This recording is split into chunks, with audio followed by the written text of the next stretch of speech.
ओम साईराम. श्री साईबाबांच्या दर्शनासाठी देशविदेशातून लाखो साईभक्त या ठिकाणी येत असतात. बाबांचं दर्शन झाल्यानंतर भरभरून दान ते बाबांच्या झोळीमध्ये अर्पण करत असतात.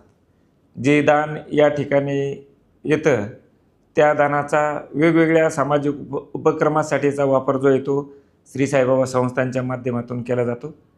त्याचाच भाग म्हणून जे आहे राज्यामध्ये ज्या शेतकऱ्यांनी आत्महत्या केलेल्या आहेत त्या शेतकऱ्यांचं मुलगा मुलगी इयत्ता 10वीमध्ये असेल आणि 10वीमध्ये त्याला 80% जास्त मार्क्स मिळालेले असतील तर त्याचं 11वी आणि 12वीचं सर्व शिक्षण जे आहे ते श्री साईबाबा संस्थांच्या मार्फत केला जाईल.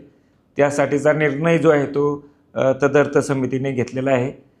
त्यामध्ये त्या मुलाची राहण्याची व्यवस्था, त्याची प्रसाद भोजनाची व्यवस्था, त्याचा जो शैक्षणिक खर्च जो आहे तो शैक्षणिक खर्चसुद्धा जो आहे तो संस्थांच्या मार्फत केला जाईल.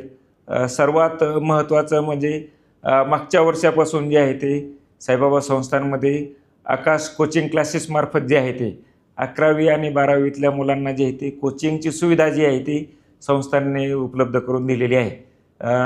या सुविधेमध्ये सुद्धा त्या मुलांना जे आहे फ्री कोचिंग जे आहे त्यांना जे आहे ते उपलब्ध करून दिले जाणार आहे. सामाजिक बांधिलकीच्या भावनेने अडचणीच्या प्रसंगी गरजू विद्यार्थ्यांना आर्थिक मदत करण्याचा निर्णय, शैक्षणिक मदत करण्याचा निर्णय जो आहे तो साईबाबा संस्थांनी घेतलेला आहे. सर्व विद्यार्थ्यांना या निमित्ताने मी आवाहन करतो की आपण साईबाबा संस्थांनी सुरू केलेल्या या उपक्रमाचा जो आहे तो लाभ घ्यावा.